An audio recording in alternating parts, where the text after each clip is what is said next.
freedom. Good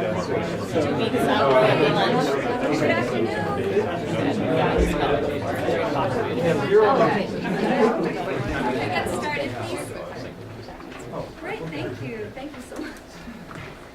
I'm a little bit nervous, but very excited actually about today. So I'm very delighted to welcome each and every one of you to this afternoon's lecture. It's the first in a series of lectures to be delivered by the finalists for our linguistic search.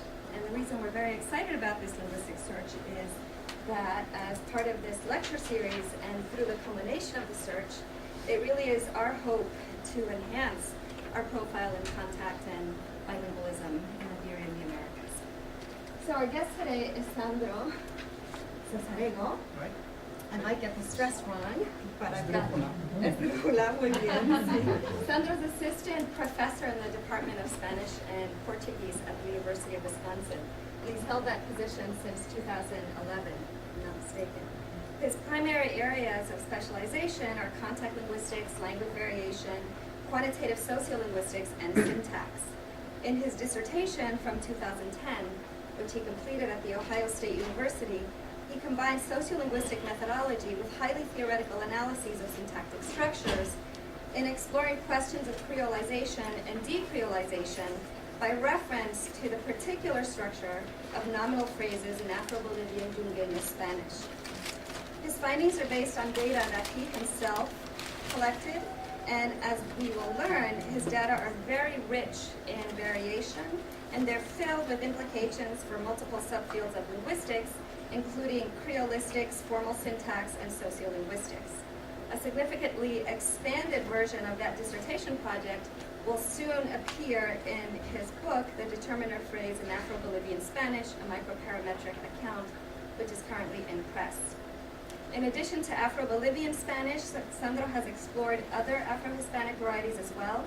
He's published another book on Chota Spanish of Ecuador, and has an ongoing book project on Afro-Peruvian Spanish, what he calls the missing Spanish Creole. He's author of numerous articles on Creole studies, which appear in selected venues, several in the Journal of Pidgin and Creole Studies, which is a premier outlet for studies in Pidgins and Creoles. And he's been invited to contribute multiple chapters to important compendia and handbooks.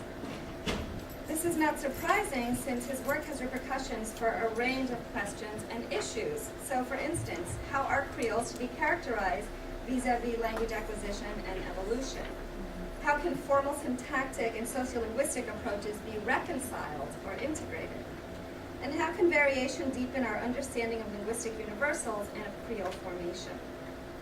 He hopes to conduct further study in order to contribute to the pointed debate concerning the paucity of Spanish Creoles and the origins of Afro-Hispanic and Afro-Lusophone varieties in the Americas, including popular Brazilian Portuguese. Also among the issues he'd like to explore in the near future are some that are shared concerns of various faculty and students in our own department. In particular, what social and historical facts have led to the development of specific Hispanic dialects. For example, Afro-Hispanic languages, indigenous contact varieties, and Spanish-speaking communities in the U.S. I should note, too, that Sandro has also given something back to the communities that have contributed so much to his own development. He interviewed the oldest surviving speaker of Yungueño Spanish and documented his life story in Afro-Bolivian Spanish in a 2011 book entitled Introducción al Idioma Afro-Boliviana, una conversación con el Aguicho Manuel Barra. He can tell you more about that. Today he'll speak with us on one particular aspect of Afro-Bolivian Spanish and its implications for issues such as the place of variation in speakers' grammars and the relationship among indigenized second language and Creole varieties of Spanish. His talk, as you see, is entitled Gender Agreement in Afro-Bolivian Spanish, Feature Valuation, Variation, and Evolution. With you, Sandro Cesarego. Thank you.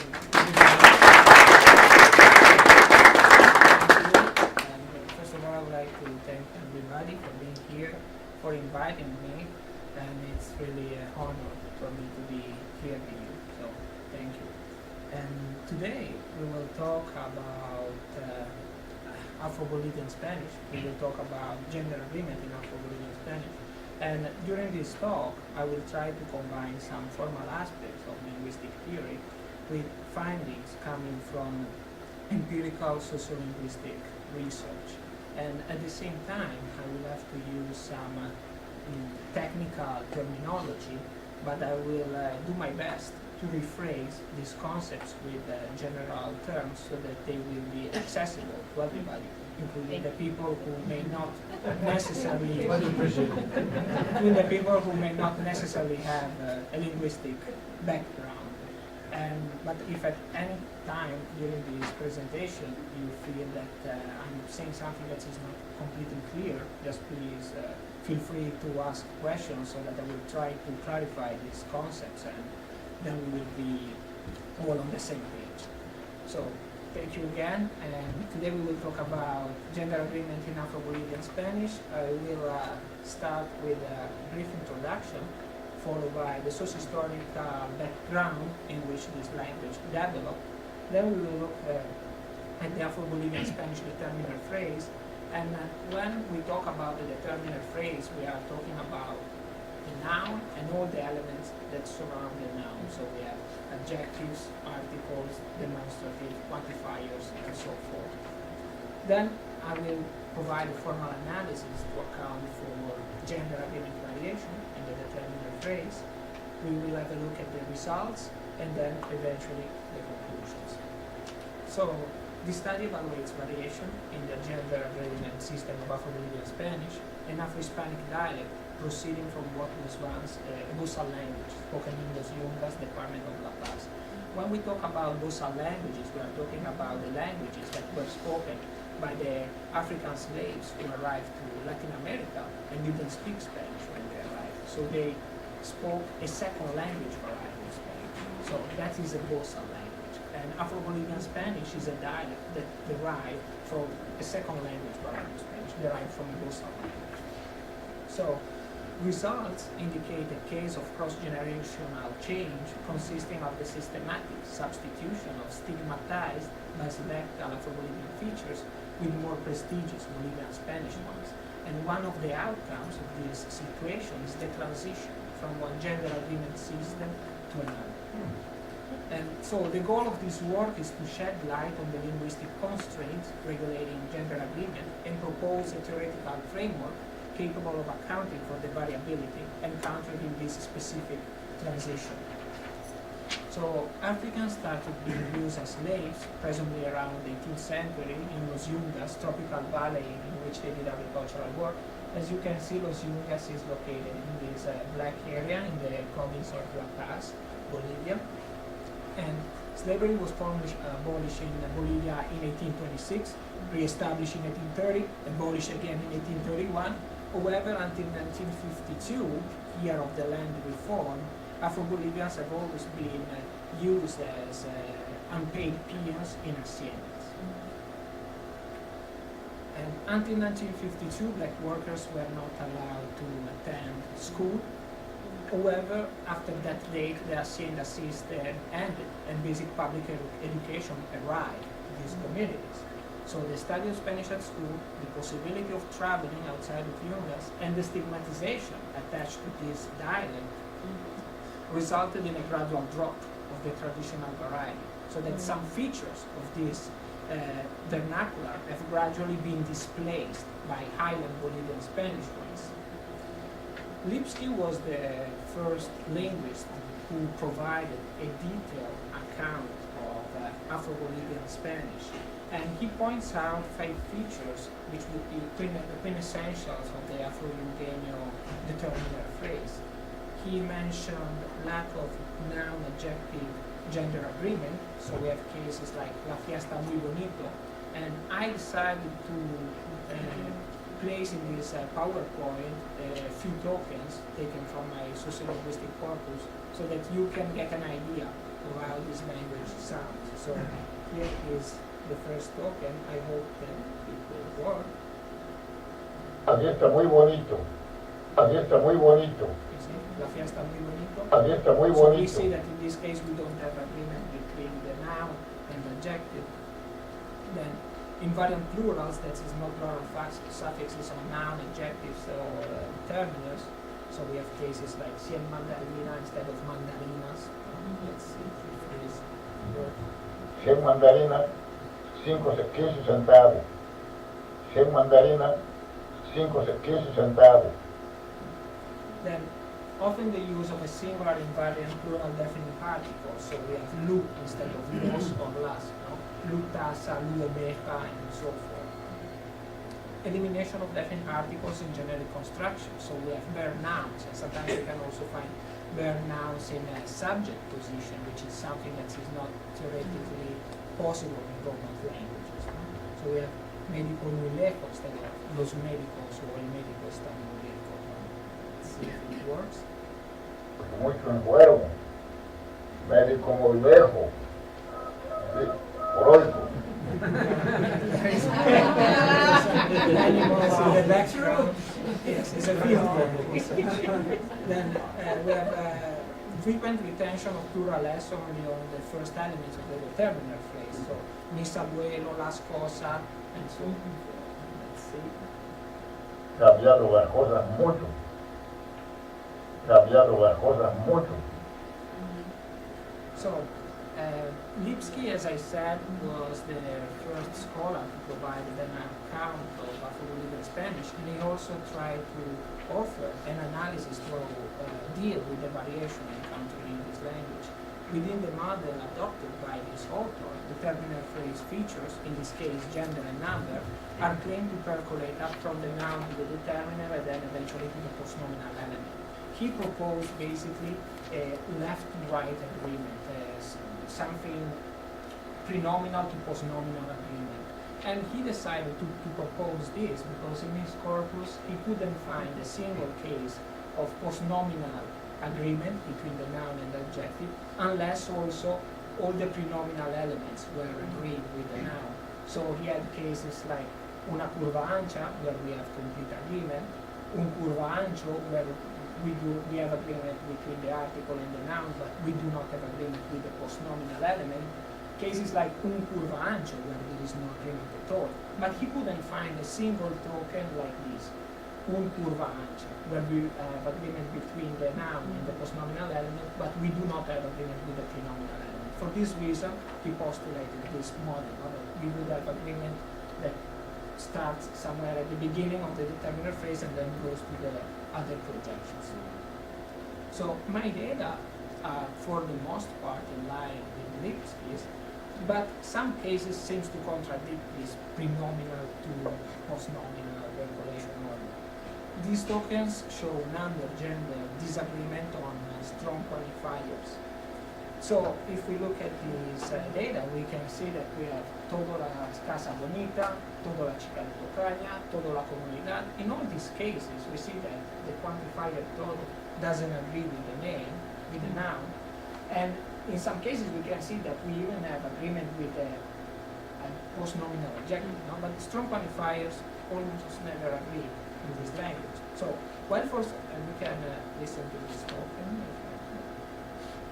Toda la comunidad, toda la comunidad. So, well, for some speakers, weak quantifiers tend to show agreement. Strong quantifiers almost never do so. So, here are two tokens, and we can see the same speaker with the same noun will present agreement on, with the noun gente, will present agreement on weak quantifier, but doesn't show agreement on strong quantifier. So, let's see. Siempre mucha gente extranjero, antes no consentía, And toda la gente mayor acabó de morir. so, in these cases, we can see we have the same noun, the same speaker, lack of agreement with strong quantifiers. So, cases like this seems to relate this prenominal to postnominal percolation order, unless we postulate that strong quantifiers are relevant external to the determiner phrase, and then we argue independently in favor of a different mechanism for the checking of gender and number features in languages where strong quantifiers agree with the noun, like Standard Spanish, for example. Additionally, the feature percolation account of gender agreement runs into problems when we compare data from other Romance varieties, in which postnominal adjectives may agree with the noun and disagree with the determiner. And we have several cases of this in Fassano Latin, a variety that has been described at community start. So for these reasons, an account of gender agreement based on a minimalist model seems more adequate to describe the phenomena encountering Afro-Bolivian Spanish. Within the minimalist framework, gender agreement is conceived as the result of valuation processes which do not necessarily require movement but just a configuration or feature checking mechanism. Gender agreement involves the transmission or sharing of feature with nominal origin to other lexical items or to functional elements. The minimalist program distinguishes between interpretable and uninterpretable features. Several features have an interpretation at logic form, so they are semantically interpretable features. Other features lack semantic input and are present to trigger the necessary merger or agreement operation during the derivation. Certain interpretable features are matched via Greek and finally deleted before spell out. Given these theoretical assumptions, the minimalist program admits several phonological outputs for a given semantic interpretation. In other words, this means that in the grammar we have two different kinds of features. There are features that are interpretable features and they contribute to the semantic interpretation of a construction. They carry meaning and are visible from this are visible from the semantic module of language. Other features instead do not carry meaning. They do not contribute to the semantic interpretation of the construction. Are features that are present in the grammar just because they trigger certain syntactic operation. So if we look at gender agreement, if we say la casa roja or la casa rojo, from a semantic point of view, that means the red house, right? But the fact of ascribing or not, of using or not using agreement doesn't mean that we are ascribing or not ascribing a gender to that construction, right? And if I say la casa roja, I'm using actually gender agreement 3 times, but that doesn't mean that something is 3 times feminine. Right? So, from a semantic point of view, if I say la casa roja or la casa rojo, doesn't really make any difference. It always means the red house. Agreement in this case is just something that we find in the syntax, not in the semantics. So, given these theoretical assumptions, the minimalist program admits several phonological outputs for a given semantic interpretation. The semantic interpretation is the same. So, gender agreement involves uninterpretable features of lexical items whose origin resides in nouns. Here is an example taken from Piseschi and Torrego, and we can see in Latin, for example, we have determiners, nouns, and adjectives bearing the value feminine for the feature gender, because quella is listed in the lexicon as feminine. Neither the demonstrative nor the adjectives comes from the lexicon with a value for gender. The gender feature of determiner and adjectives is lexically unvalued and gets valued as a consequence of a syntactic process of agreement with the gender feature of the noun. This means that there are elements introducing a value in the derivation. So we have a noun that can be feminine and introduce this value in the derivation. Other elements like determiners or adjectives are not valued from the beginning. They will get the value from the noun. So if we have a feminine noun, the adjective will be feminine.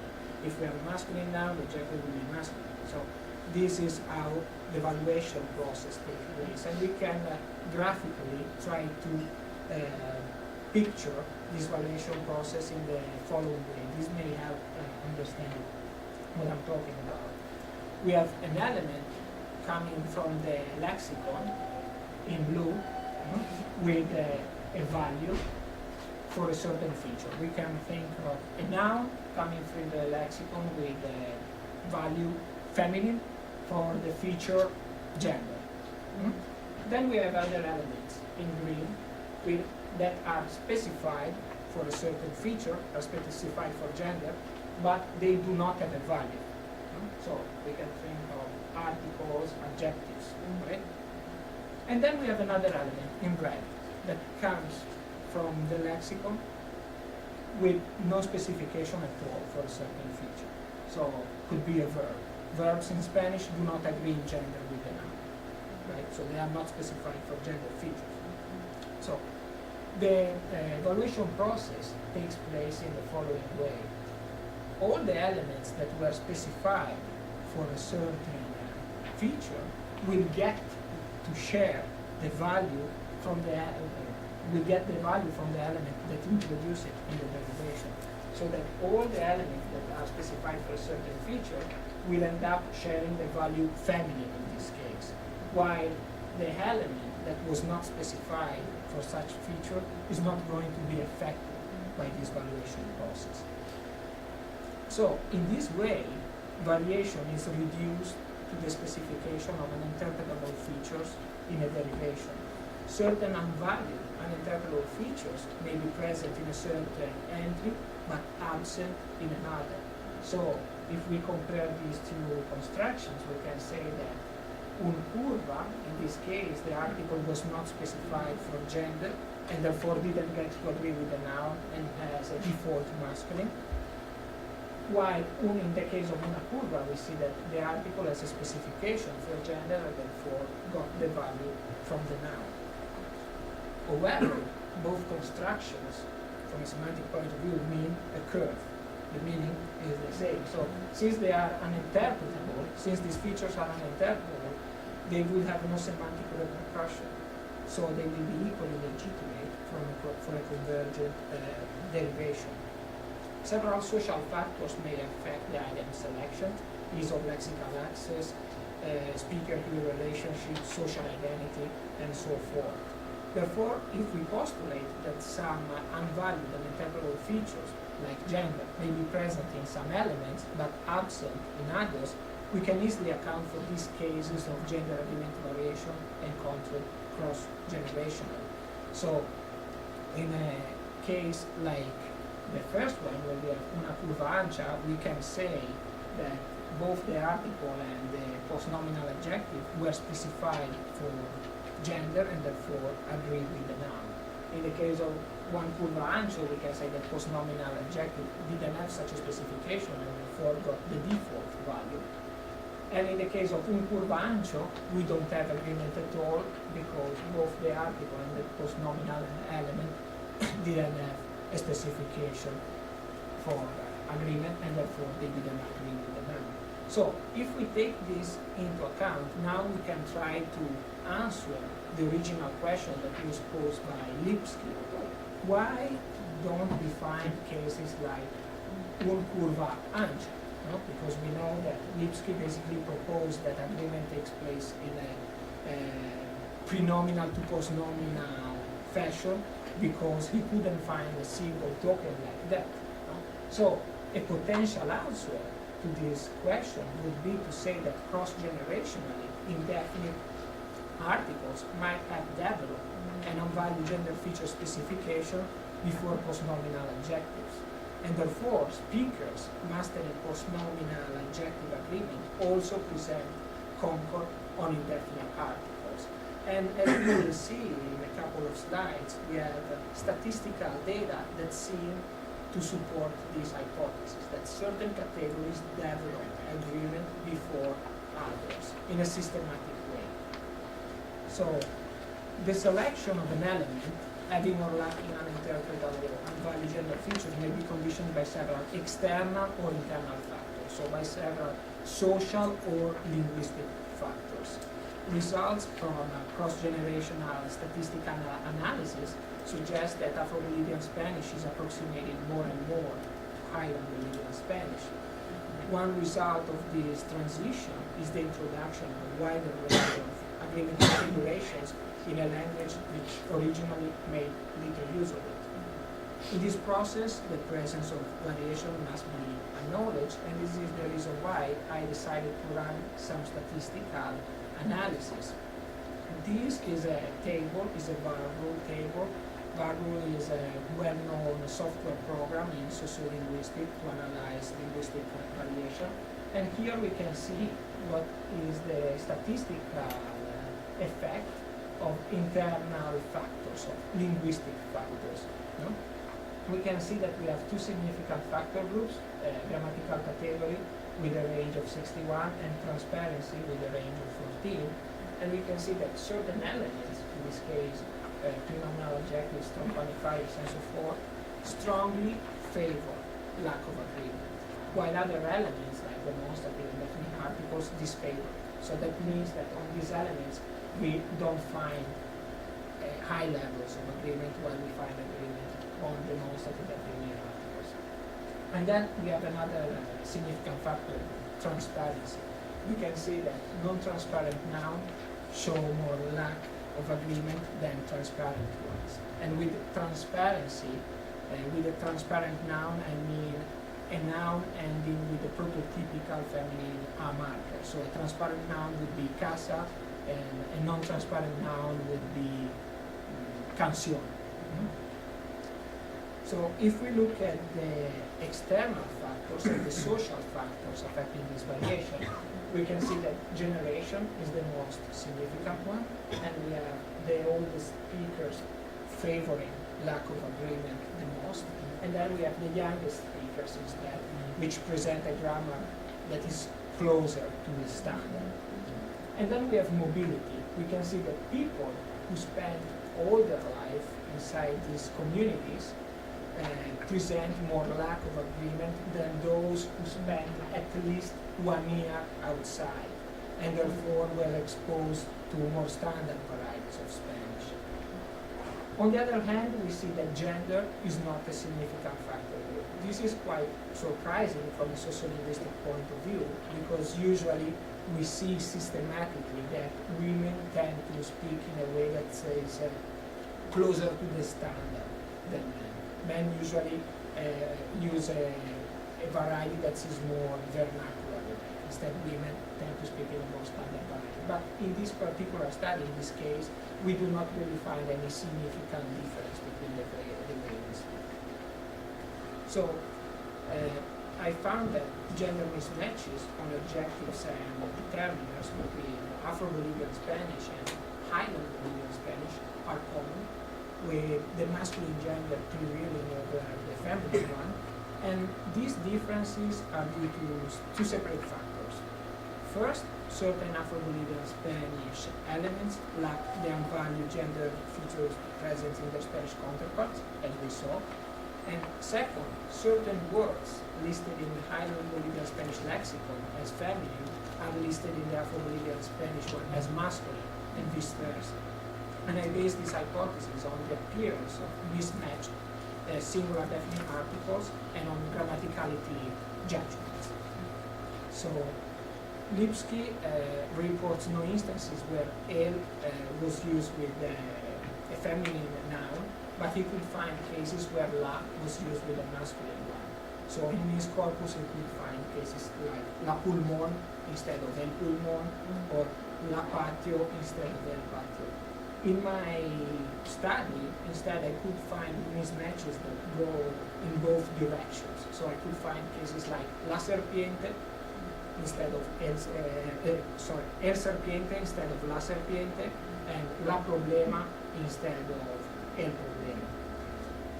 Setting aside those mismatches that are probably due to different specifications in the lexicon, all of the rest have to be viewed as the byproduct of a specific derivational constraint, which seems to be affected by the derivational position of the affected element with respect to the nominal head. So I tried to reorganize the statistical data that we saw before in some very schematic syntactic trees to give an idea of the gender domain of this language. So if we look at the oldest generation, we can see that the agreement domain is basically limited to certain projection, is limited to certain elements.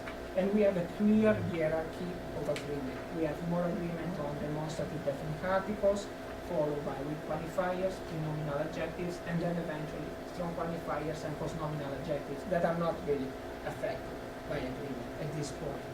And these may indicate that in an anterior phase, gender agreement was limited to definite articles and then gradually spread to the other categories. And as we will see, it seems that we have some evidence to support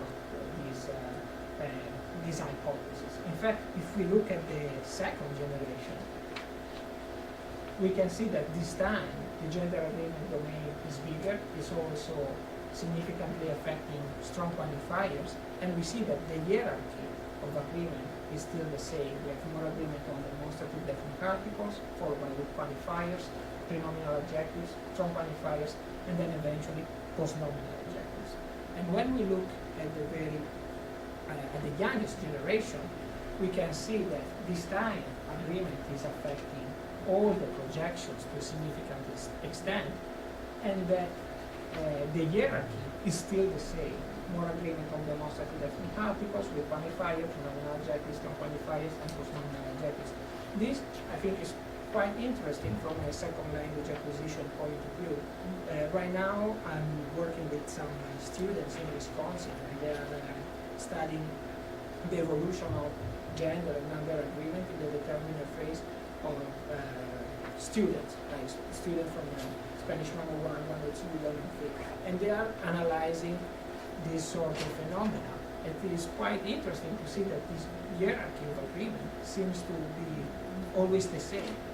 So this can have implications not only for Afro-Hispanic contact variety, but also for second language acquisition here in the US.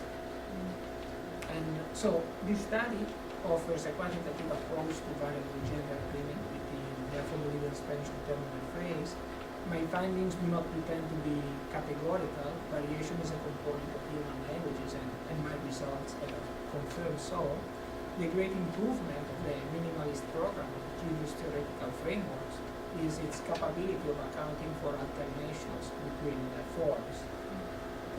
Cross-generationally, results indicate a case of changing progress consisting of the systematic substitution of basilectal Afro-Bolivian Spanish to the more prestigious Bolivian Spanish ones.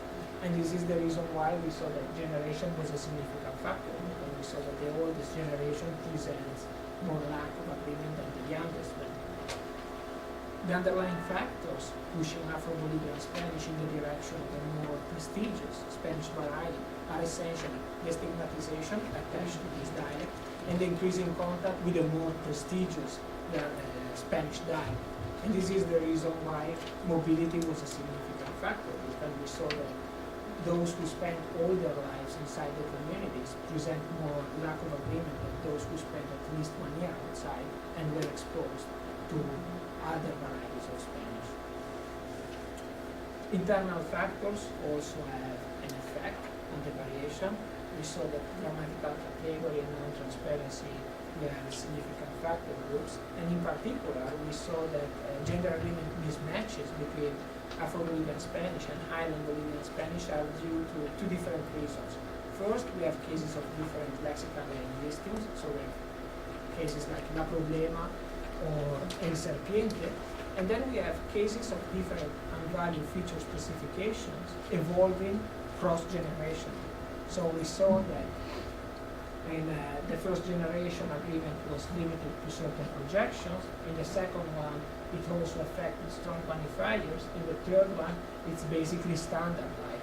And what we noticed is that cross-generationally, the hierarchy of agreement is always the same. We always have more agreement on demonstrative definite articles with quantifiers, prenominal adjectives, then strong quantifiers, and eventually postnominal adjectives.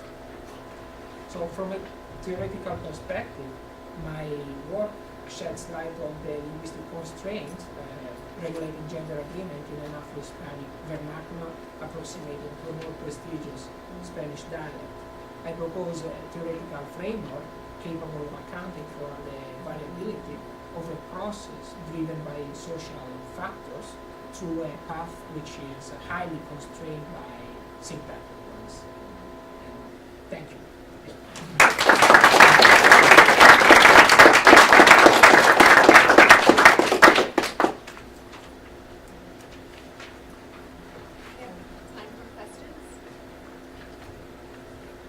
Yes. Yeah, I mean, we all know, we all recognize some of these incorrect or non-standard utterances, but there's similarity with non-standard utterances in our Anglophonic students that we teach Spanish to, like La Problema, Wingo, many similarities. So there's also the similarity between Afro-American dialects, and some of the features you point out. Right. We Lack thought of about agreement. these, Yes. analogies between these patterns. Yes. The question is how would I... Yeah, what do you think of these analogies? Yes, there are certain phenomena that we find in all cases of contact linguistics. So these features in particular, since they do not really have any meaning, are not features that are important when it comes to communication. So they are not easily acquired by second language speakers. And in the case of Afro-Bolivian Spanish, we see that this is exactly what happened. Some people coming from Africa had to learn Spanish. They didn't go to class to learn it, and they learn it in their own way. And that was perfectly fine for the communication needs that they had. What is very interesting about all these varieties is that we see what we would call grammar mistakes in varieties that are not the second language of somebody. This is the first language of entire communities. So basically, a second language variety of Spanish, for some socio-historical reasons, fossilized and crystallized in a certain community and was then nativized, but then acquired by kids as their native language. So a second language variety became the first language of an entire community. For this reason, we can find even very advanced second language acquisition strategies in these varieties. We can find lack of gender, number agreement. We can find overuse of subject pronouns. You know, in order to master the subject pronoun system in Spanish, you not only need to know the syntax of the language, but also the discourse features, also the pragmatics. And therefore, in order to understand how to use these features, you need to be very proficient.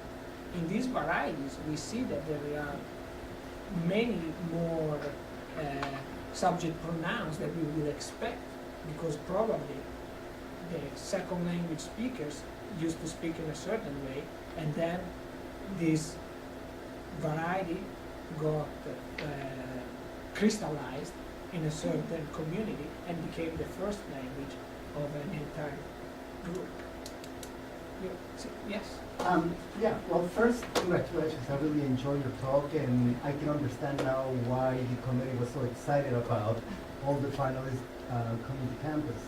Having said that, I did have one question. It was when you were talking about Highland Bolivian Spanish. Yes. And the reason for the question is, I know that that was not the emphasis of the presentation. Right. However, you were doing there a contrast and a comparative approach. Right. And it begged the question for me, what is Highland Bolivian Spanish? In the sense that the Bolivian Highlands have primarily Aymara, and for indigenous populations, Spanish is a second language. Right. And at least from the experiences I know better in Mesoamerica, concretely in Guatemala, but we've conversed informally with one of the people you know, Sergio Romero, Right. a lot of gender mismatches between at least Quechua and Garífunas in the Caribbean coast of Guatemala are very, very similar. And so thinking of an Aymara population as a Highland Bolivian Spanish makes me wonder what that would be, especially in contrast to the lowland Bolivian Spanish of Eastern Bolivia, of Santa Cruz, which is very, very different Right. from Highland Bolivian Spanish. Right. Yes. Yeah, here there are different questions. I will try to address Yeah. all of those. So we have to say that, yes, it's true that these communities are surrounded by Aymara speakers. And actually, at the beginning, the Afro-Bolivian community was the only community speaking Spanish there. They were surrounded by people who didn't speak Spanish at all. This is the reason why this variety has been preserved to a certain extent.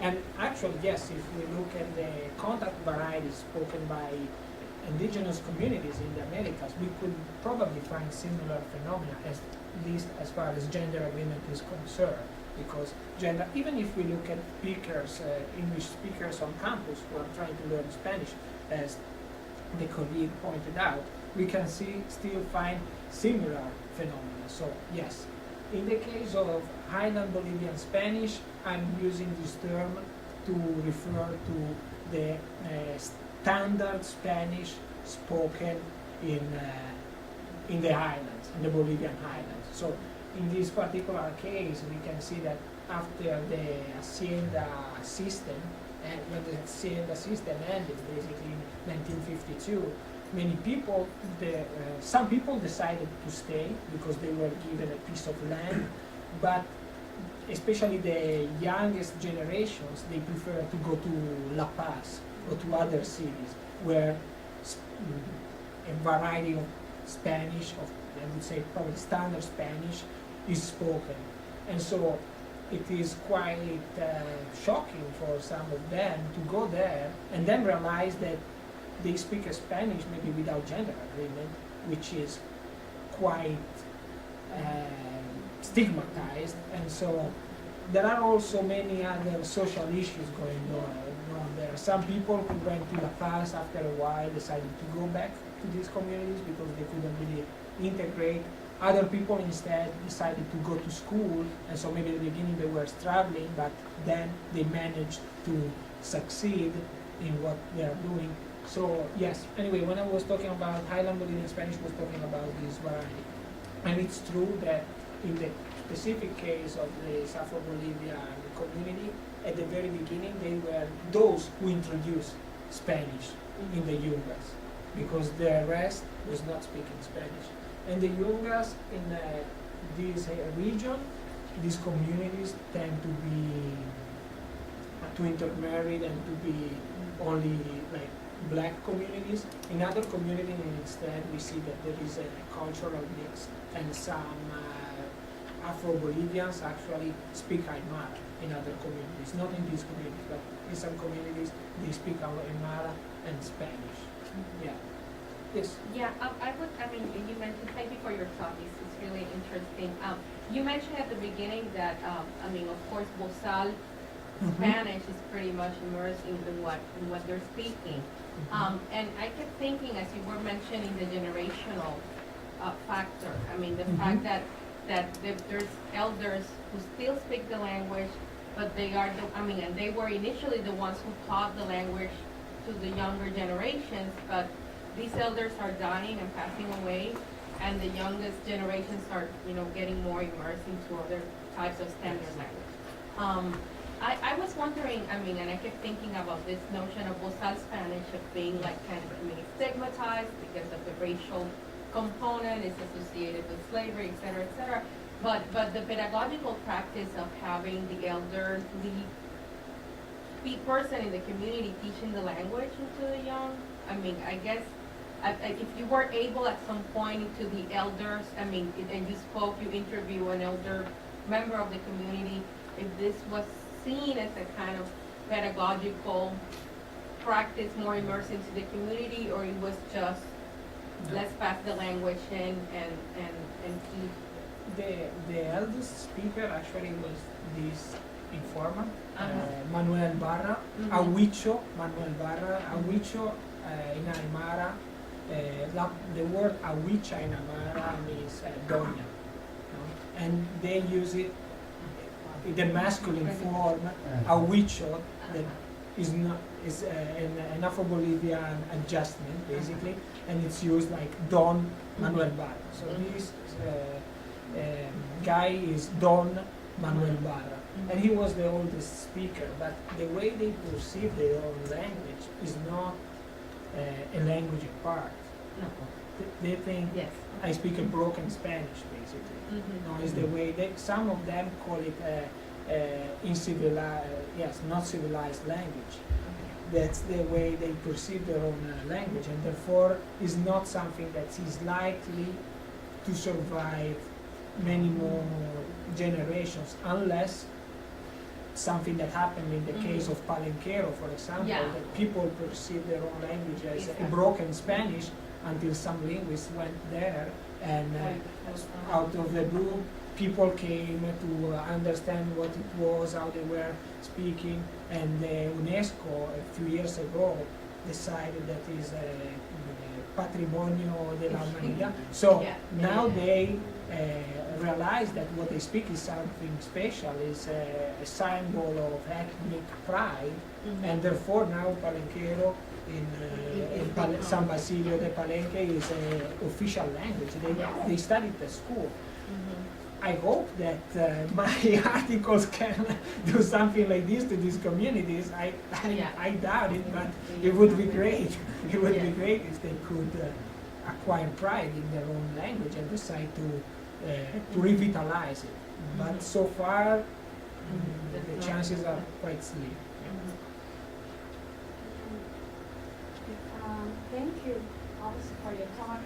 I was wondering, because I'm more familiar with the side of Brazil and all these kind of newly discovered Afro-Brazilian communities of former runaway slaves that, stayed for decades and decades, sort of isolated, and it became like a great source of research also, for a sort of an Afro-Brazilian, dialect, whatever. So I'm just wondering if you encountered similar situations in Bolivia, like more isolated communities due to slavery history.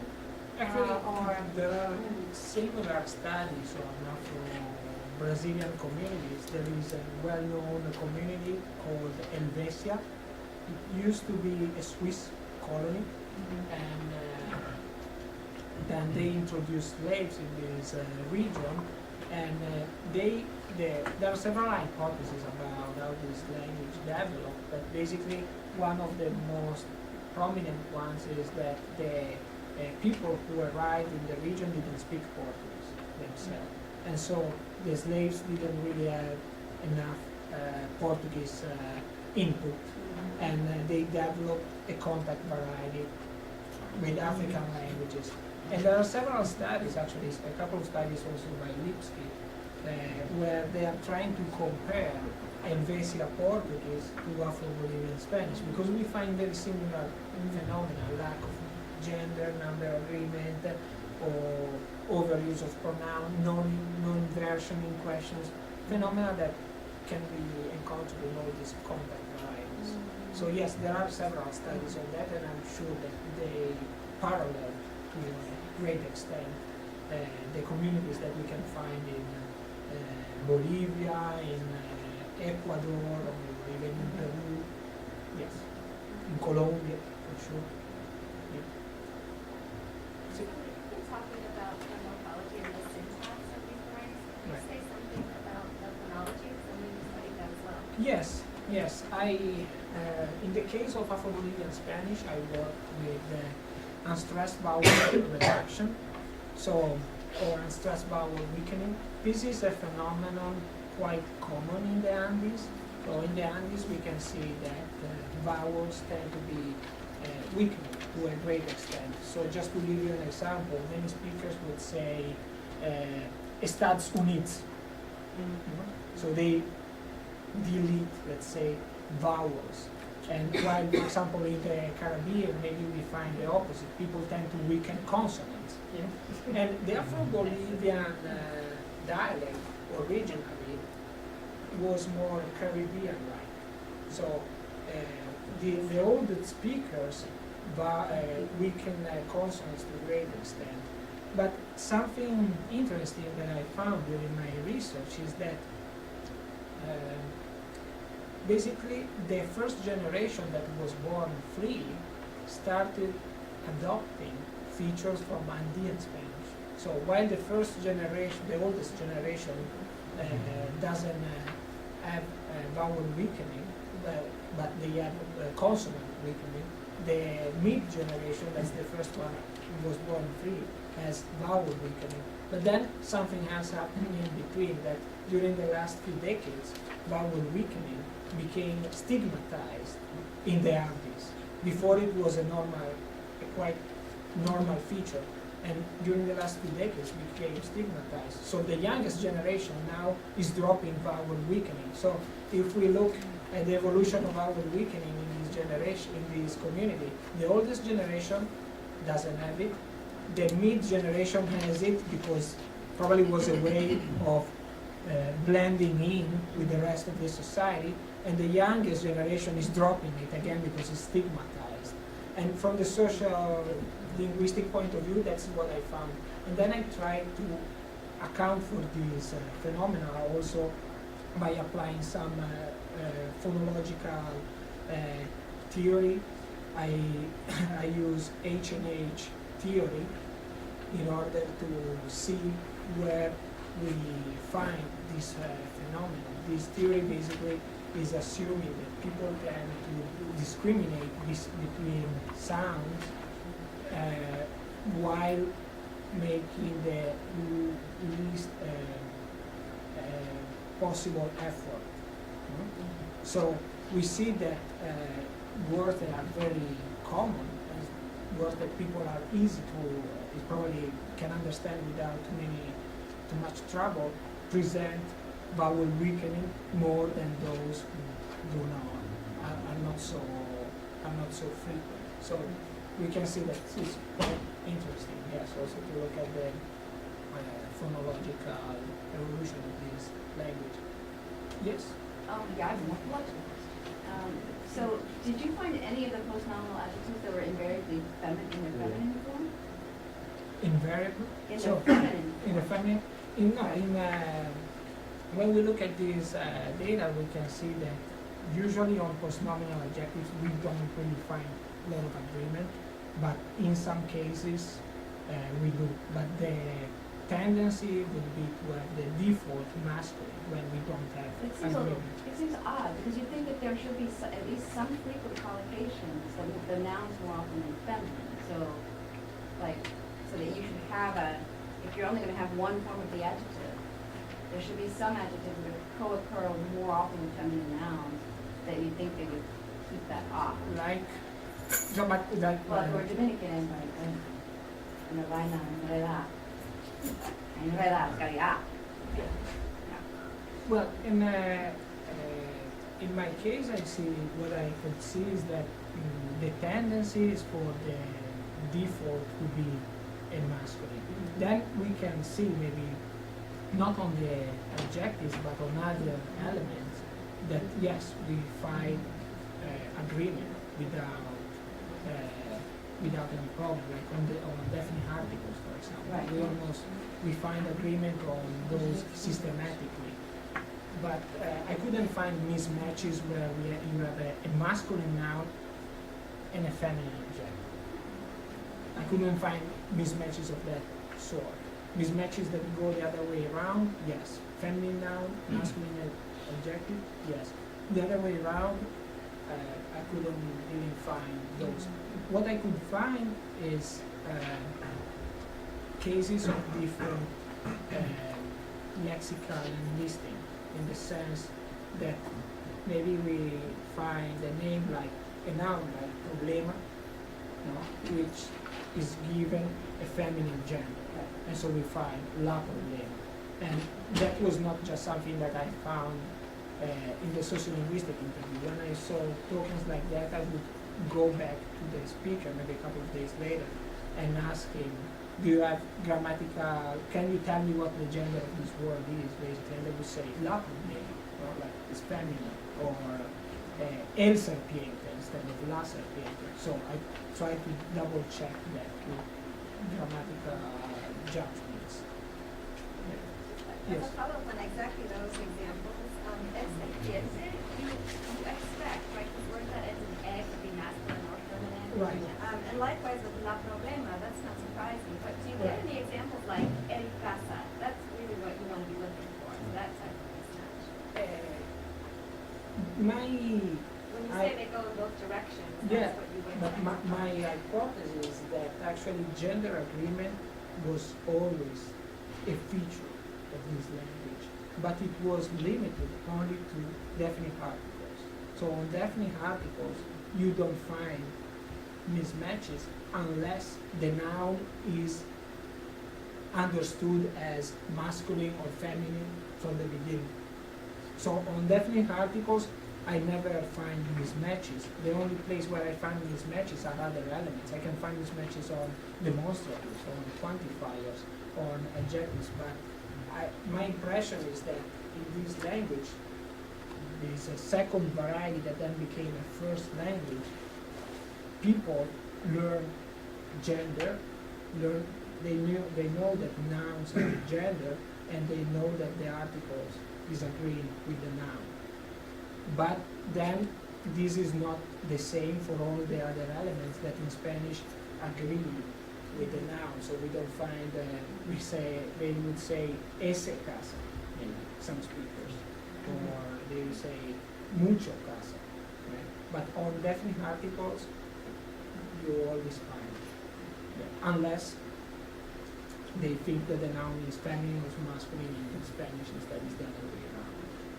Yes? Yes? Well, I just wanted to say the lack of masculine nouns with feminine adjectives might actually be good for your story, because your analysis was that the adjectives that don't agree lack the features that need to be valued. That was the analysis, right? Right. So you'd expect, I guess, default forms, which I guess you're assuming are masculine. Right. Right. There's an alternative analysis, which is that everything has features, and because they're always valued, you don't have to value features, so there's no agreement. So really, you can get any combination, masculine, feminine, So would feminine, say, masculine. you would say that in the case of an adjective, it would come directly from the derivation with a value, or Right. with yeah. So And you just- therefore, right. yes, in this variety, I couldn't find it. I'm sure that maybe in second language Yeah. varieties, Right. you can find stuff like that, Sure. because people probably are Or treating the lexical items that way. yes, are Yeah. treating lesser items that way. But this maybe has to do with the fact that has been regularized Right. because it's a first language. So Right. I couldn't find cases like that Right. in my corpus. But Right, well, that would argue against the alternative analysis and for your analysis of the lack of agreement. Then. So the fact you can't find any of those, that's actually Yeah. good for you. Yeah. Thank you for the question. Yes. I mean, it just makes me like think a little bit about it. How much individual variation did you find, like per speaker? Were they variant in their own speech as well, or just between speakers or between generations? Or? Well, yes, there is obviously some differences that you will find, but in terms of grammaticality judgment and in terms of even sociolinguistic data, usually the biggest difference has to do with generation and with education, which usually overlap. So I didn't code in this analysis for education because people belonging to the first generation are illiterate, all of them. The second generation, maybe they have some basic education, and usually the youngest generation, everybody went to high school at least. You know, some of them, maybe not those who did this interview, but some of them study at the university in La Paz and then they come back for vacation. But I think that generation and education usually overlap to a great extent, and therefore you see that the main variation has to do with these three different groups, basically. Then obviously there are speakers who present more agreement than others, but the main issue I think has to do with the generation and with education. I'm not language, but I'm very curious about one thing that you mentioned when you were summarizing this book is with the definite articles that deal with number agreements, that there are gender neutral, like low dasas, which is very intriguing because it has to do with definite articles that have to do with number agreement programs, but also have to do with gender agreements, right? I find that I don't know of any case of like that in Caribbean Spanish. We have this neutral, gender neutral, plural definite article, sort of recurrent so much. Yeah, as you show. the case of Lu in Afro-Bolivian Spanish is the result of a combination of two factors. First is that they took los, they dropped the s, and then in this dialect they tend to rise vowels. So Aymara, for example, in Quechua, had a 3-vowel system. A, I, U. And so in Afro-Bolivian Spanish, it's very common that E and O becomes I and U. So in this case, they would say lu casa, it means las. So that's an Aymara inflection that will be impossible to see in Caribbean Spanish. Yeah, exactly. Mhm.